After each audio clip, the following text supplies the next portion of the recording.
रोज एक नई कहानी देखने के लिए चैनल को सब्सक्राइब करें और बेल आइकन दबाना ना भूलें। यार, मेरी आंखें ना जाने कब ठीक होंगी। मेरी देखने की वजह से लोगों को गलतफहमी हो जाती है और मेरी माँ से पिट जाते हैं। अरे तू चिंता क्यों करती है, सब ठीक हो जाएगा।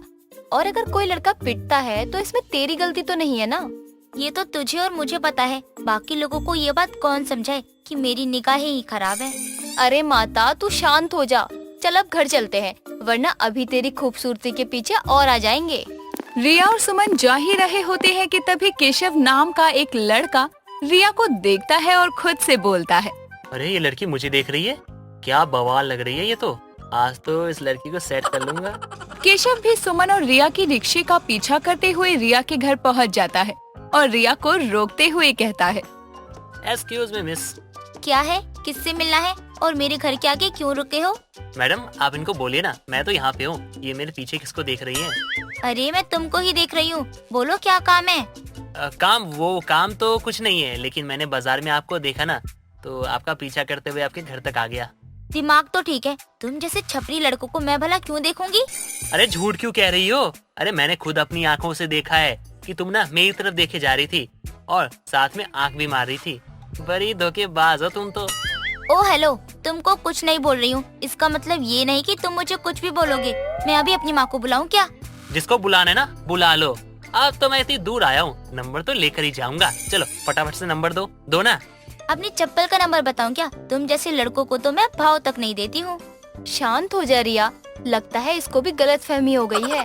गलतफहमी? अरे कैसी गलतफहमी? अरे इसने देखा था मुझे। यही कि जिससे तुम नंबर मांग रहे हो उसकी निगाहें खराब हो गई है, मतलब कि कहीं पर निगाहें और कहीं और पर निशाना। अच्छा तो मैडम जी अपनी आंखें ठीक करवा लो और खामा ना इतनी मेहनत करवा दी। आगे से ना अपनी आंखों पे ना चश्मा लगा के रखना, वरना मुझ जैसे बंदों को धोखा हो जाता है। तुमको उससे क्या मतलब है? मैं बाहर कैसे भी जाऊँ, तुम अपना काम करो। पता नहीं कैसे कैसे लोग हैं, लड़की के पीछे नंबर लेने आ जाते हैं। रिया केशव को बुरा भला बोलकर वहाँ से भगा देती है और अपने घर चली जाती है। ऐसे ही वक्त गुजरता है और गुजरते वक्त के साथ साथ आए दिन कोई ना कोई रिया के पीछे उसके नंबर लेने के लिए उसके घर आ जाया करता। ऐसे ही एक दिन रिया अपनी माँ सरला के साथ एक पार्क में घूमने के लिए जाती है, जहाँ पर रिया की तरफ एक लड़का बार बार देख रहा था। वो लड़का और कोई नहीं बल्कि केशव था। सरला केशव के पास जाती है। तेरे घर में माँ बहन नहीं है क्या, जो लड़की को ही देखे जा रहा है? अरे मैं कहा, आपकी बेटी मुझे देख रही थी। मेरी बेटी तुझे देखेगी? अपनी शक्ल देखी है तूने? बिल्कुल गली के कुत्ते की तरह है तेरा मुंह, और मेरी बेटी तुझे देखेगी? ओ मैडम जी, अगर मेरी शक्ल ना गली के कुत्ते की तरह है ना, तो आपकी जो बेटी है ना हूर की परी नहीं है, वो भी ना मुझ जैसी ही लगती है। तभी तो मैं उसको देख रहा था। क्या मतलब है तेरा? तू रुक अभी। सरला इतना बोलकर केशव को मारने लगती है। सरला को केशव को मारते देखकर रिया उन दोनों के पास जाती है। क्या हुआ माँ, आप इनको मार क्यों रही हो? अरे देख रही हो ना, आपकी बेटी भी मुझसे बहुत प्यार करती है, तभी तो मुझे पीटते हुए देख नहीं पाई और बचाने आ गई। शट अप, मैं तो चाहती हूँ कि तुम्हें कोई ऐसे ही पीटे कि तुम किसी और लड़की को दोबारा ना देख सको। प्रिया, तू इसको पहले से जानती है क्या? हाँ और क्या, हम एक दूसरे से प्यार करते हैं और बहुत अच्छे से जानते भी एक दूसरे को। क्या? माँ ये झूठ बोल रहा है, मैं इसको नहीं जानती हूँ, बल्कि कुछ दिन पहले ये मेरा पीछा करते हुए घर तक आ गया था और मुझसे नंबर भी मांग रहा था। आए हाय, शर्म नहीं आई तुझे अपनी दीदी की उम्र की लड़की से नंबर मांगते हुए? ओ हेलो आंटी जी, दीदी होगी आपके बेटे की।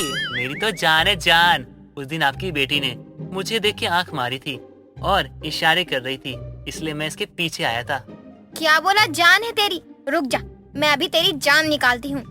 माँ जाने दो इसको सुमन ने भी बता दिया था कि मेरी आंखों में प्रॉब्लम है, लेकिन इस गधे के बच्चे को उसकी बात समझ ही नहीं आई। रिया इतना बोलती है और सरला उसे मारने लगती है। केशव जैसे तैसे करके अपने आप को बचाकर वहाँ से भाग जाता है। ऐसे ही दिन बीतते हैं और एक दिन सरला की पड़ोसन विमला घर आती है। सरला, कहाँ है तू? आंटी जी माँ घर में नहीं है, आपको कोई काम था क्या? हाँ बेटा, काम तो था, लेकिन तू ये सब छोड़, ये बता तू कैसी है? जी आंटी, आपके आशीर्वाद से बिल्कुल ठीक हूँ। आपके घर में सब ठीक है ना? हाँ सब ठीक है। अच्छा, जब तेरी माँ घर आ जाए तो बोल दियो मैं आई थी। जी आंटी जी, मैं बोल दूंगी। आपको मैं गेट तक छोड़ देती हूँ। रिया विमला को गेट तक छोड़ने जाती है। रिया के गेट के बाहर ही एक गुटखा खा रहा लड़का खड़ा था। रिया विमला को बाहर छोड़कर खड़ी हो जाती है। अच्छा बेटा, मैं चलती हूँ। ठीक है आंटी जी। रिया इतना बोलकर वहीं खड़ी होती है।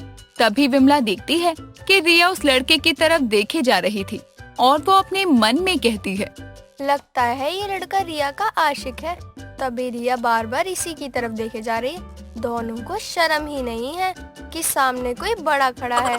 दोनों नैन मटक्का कर रहे हैं। क्या हुआ आंटी जी, आप कुछ भूल गई क्या? नहीं नहीं, मैं कह रही थी कि बेटा आजकल का जमाना बहुत बेकार है।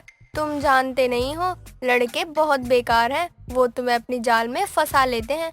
मैं तो बस इतना कह रही हूँ कि लड़कों से दूर ही रहो। क्या हुआ इसको, ये ऐसे क्यों बोलने लग गई? कहीं इसने गलत तो नहीं समझ लिया ना? क्या हुआ बेटा, तू सुन रही है ना मैं क्या कह रही हूँ? हाँ हाँ आंटी जी, मैं सब सुन रही हूँ, लेकिन आप मुझे ये बताओ कि आपने अचानक से टॉपिक चेंज क्यों किया? वो इसलिए क्योंकि तू यहाँ खड़ी होकर अपने बॉयफ्रेंड को देख रही है। देख तो जरा लड़के को, क्या है उसमें? लप्पू सा तो है ही, मुंह में गुटखा भरा है, झिंगुर सा दिखता है। अरे आप जैसा सोच रही हो वैसा कुछ भी नहीं है, आप मुझे गलत समझ रही हो। बेटा तू जिस उम्र से गुजर रही है ना, उस उम्र से मैं गुजर चुकी हूँ, इसलिए तू मुझे मत समझा कि मैं क्या समझ रही हूँ। विमला रिया की पूरी बात सुनती नहीं है और वहाँ से चली जाती है। विमला के जाने के बाद रिया भी अपने घर में चली जाती है। शाम के समय विमला दोबारा सरला के घर जा रही थी।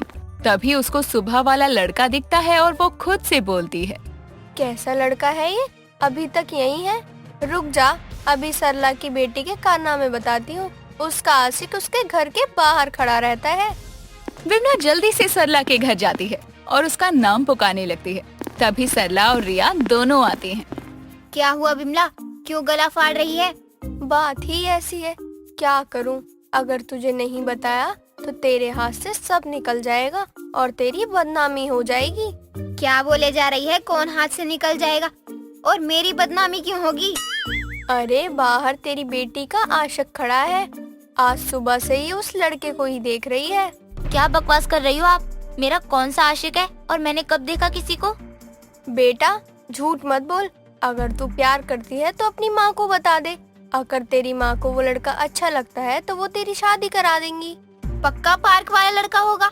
आज तो उसको छोड़ूंगी नहीं, आज तो उसको अच्छे से सबक सिखाऊंगी। सरला झाड़ू लेकर बाहर जाती है और उसे कोई दिखाई नहीं देता।